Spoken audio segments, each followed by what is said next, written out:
తాను చేస్తా ఉన్నది ఏమిటి అనంటే, ఆ పొరపాటు ఏమిటి అనంటే, ఆ పొరపాటు జరిగితే మళ్ళీ చంద్రముఖిని మనమే నిద్ర లేపుతాము అన్నది ప్రతి ఒక్కరూ గుర్తుపెట్టుకోమని కోరుతా ఉన్నాం. మళ్ళీ వదల బొమ్మాలి వదల అంటూ పసుపుపతి మళ్ళీ నిద్ర లేచి వస్తాడు. వచ్చి రాబోయే 5 సంవత్సరాలు మీ ప్రతి ఇంటి తలుపు తట్టి మీ రక్తం తాగేందుకు చూస్తాడు అన్నది ప్రతి ఒక్కరూ జ్ఞాపకం చేసుకోమని కోరుతా ఉన్నా. ఈరోజు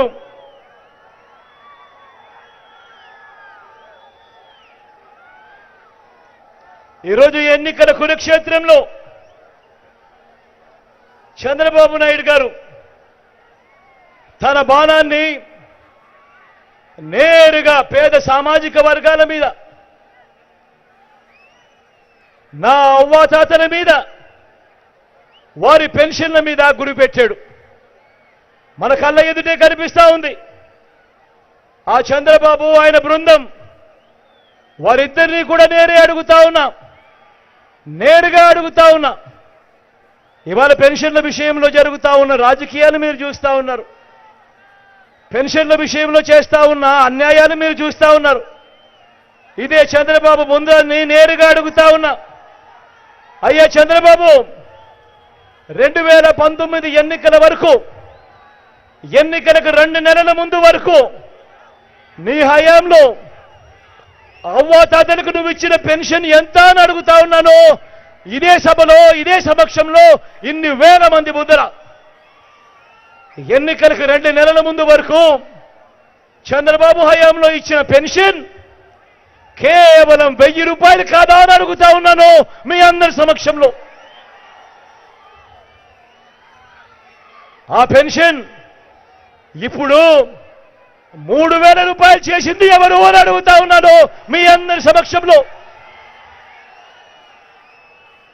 ఆ పెన్షన్, ఆ అవ్వాతాతల పెన్షన్ ఇంటికి పంపుతా ఉన్నది ఎవరు అని అడుగుతా ఉన్నాను మీ అందరి సమక్షంలో.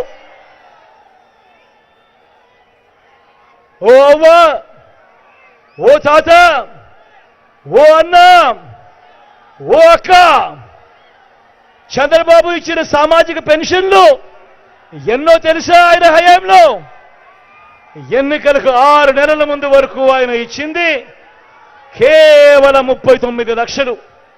అది కూడా జన్మభూమి కమిటీలకు లంచాలించుకుంటూ వారు వివక్షకు లోనైతూ కేవలం అరకొరగా 39 లక్షల మందికి ఇస్తే, ఈరోజు అడుగుతా ఉన్నాను, మీ అందరి సమక్షంలో అడుగుతా ఉన్నాను, మీ బిడ్డ హయాంలో, మీ జగన్ హయాంలో ఈ 58 నెలలుగా మీ బిడ్డ ఎంతమందికి పెన్షన్ ఇస్తా ఉన్నాడో తెలుసా?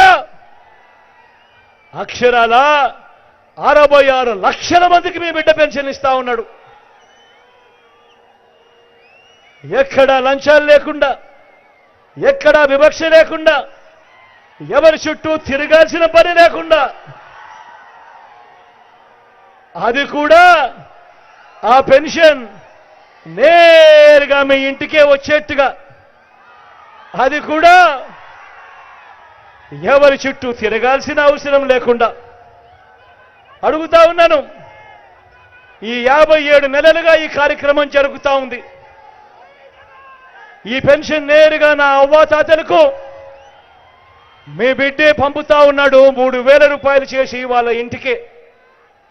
చంద్రబాబు నాయుడు గారు పాపిష్టి కళ్ళు ఆ అవ్వాతాతల మీద పడనంత వరకు, ఎప్పుడైతే చంద్రబాబు పాపిష్టి కళ్ళు ఆ అవ్వాతాతల మీద పడ్డాయో అప్పటి నుంచి ఆ అవ్వాతాతలకు నేరుగా అప్పటిదాకా ఇంటికే అందుతా ఉన్న పెన్షన్ సూర్యోదయానికన్నా ముందే 1వ తారీఖు వచ్చేసరికి నేరుగా అవ్వాతాతల ఇంటికే ఆ మనవళ్ళు, ఆ మనవరాల రూపంలో వాలంటీర్లు వచ్చి చిక్కటి చిరునవ్వుతో గుడ్ మార్నింగ్ చెబుతూ మనవల్లగా, మనవరాళ్ళగా ఆ అవ్వాతాతలకు మంచి చేసే కాలం ఈ చంద్రబాబు నాయుడు గారు పాపిష్టి కళ్ళు పడేంత వరకు బాగా కొనసాగింది. ఎప్పుడైతే చంద్రబాబు కళ్ళు పడ్డాయో ఆ పాపిష్టి కళ్ళు పడ్డాయో అప్పుడు ఈ చంద్రబాబు ఏం చేశాడు? తన మనిషి అయిన నిమ్మగడ్డ రమేష్ చేత వాలంటీర్లు ఇంటికి పోకూడదట, వాలంటీర్లు పెన్షన్లు ఇవ్వకూడదట అని చెప్పి కేంద్ర ఎన్నికల కమిషన్కు తానే దగ్గర ఉండి సిఫార్సు చేయించి వాళ్ళతో ఉత్తర్వులు ఇప్పించాడు. నా అవ్వాతాతలకు ఇంటికే పెన్షన్ వాలంటీర్లు ఇవ్వకూడదట అని.